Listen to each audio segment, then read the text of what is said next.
Yo Goso, balik lagi di channel Zen Temanime. Dan kali ini kita akan kembali melanjutkan cerita The Eminent Insado atau Kage no Jitsu Ryokusha Arc Kota Tanpa Hukum. Sebelumnya diberitahukan bahwa video ini mengandung spoiler untuk cerita lanjutan di season 2-nya nanti. So, yang nggak mau kena spoiler bisa langsung skip video ini, oke? Cerita dimulai. Aurora bertukar kesadaran dengan Claire. Ia kini mengambil alih tubuh Claire Kageno. Blood Queen hendak melakukan serangan lagi. Beta memperingatkan yang lain untuk berhati-hati. Serangan dilancarkan, tapi Aurora menghentikan serangan tersebut dengan mudahnya. Dan betapa mengejutkannya, Aurora bahkan mampu menimpa serangannya, sehingga teknik yang dipakai oleh Blood Queen kini tampak berbalik ke arah dirinya sendiri. Elizabeth mengubah pola serangannya dan memilih bertarung jarak dekat. Bentrokan pun terjadi. Itu lebih terlihat seperti dua orang yang sama sedang bertarung. Ya, karena teknik mereka itu sangat mirip ya. Tapi Aurora tampaknya lebih unggul di sini. Blood Queen terlihat muntah darah. Tanpa melewatkan kesempatan, Aurora melanjutkan serangan brutalnya dan membuat Blood Queen tidak berbentuk.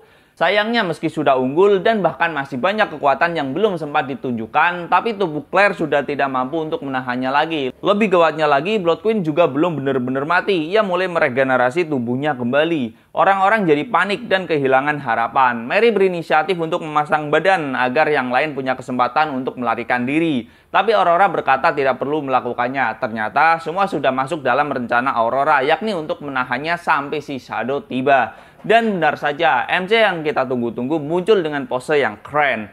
Kini orang-orang kembali melihat harapan. Yukime memperingatkan Shadow agar berhati-hati. Tapi baru selesai bicara, ia terdiam. Bersama dengan Juggernaut, mereka dibuat terkejut dengan kekuatan besar yang dimiliki Shadow. Shadow dengan lincah berhasil memberikan luka pada tubuh Blood Queen. Tapi itu belum berakhir. Blood Queen menggandakan dirinya dengan klon yang sama kuat dan mulai menyerang Shadow. Di sini Shadow terlihat hanya bertahan. Beta menganalisis mencoba mencari tahu kenapa Shadow hanya bertahan, dan sampailah pada kesimpulan Beta yang salah kaprah. Ia beranggapan bahwa tuannya terpaksa bertahan karena hendak melindungi kakaknya beserta para anggota Shadow Garden yang tengah terluka ya, termasuk si Beta. Kembali ke pertarungan, Shadow semakin tertekan di sini.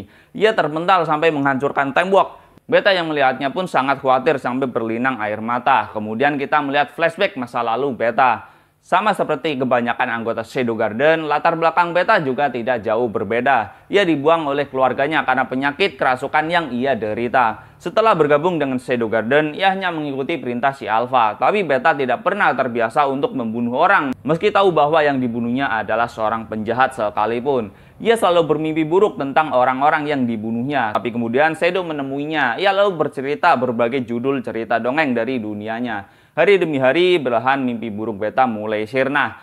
Dan sejak itu Beta menjadikan Shadow sebagai cahaya penuntunnya. Asalkan demi Shadow, dia siap menjalankan tugas seperti apapun. Flashback berakhir. Beta masih menangis karena merasa keberadaannya malah menjadi beban untuk tuanya.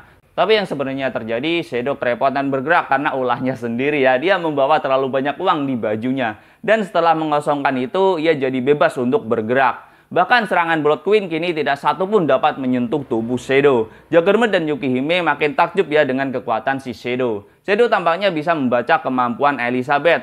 Mary teringat kembali kenangan bersama dengan tuanya. Ia tidak siap untuk menerima kematian tuanya. Tapi sebelum sempat berbuat banyak, Shadow sudah mengatomic. Recovery atomic. Ya, di sini terlihat efek serangannya sampai menghancurkan menara Crimson. Lalu apakah si Elizabeth benar-benar mati di sini? Ya, tunggu selanjutnya di update depan ya. Oke, jadi segini saja spoiler lanjutan anime Kage no Jitsu Ryokusha Part 6. Sampai jumpa di konten selanjutnya. Saya Zen, Oriwa mau dah.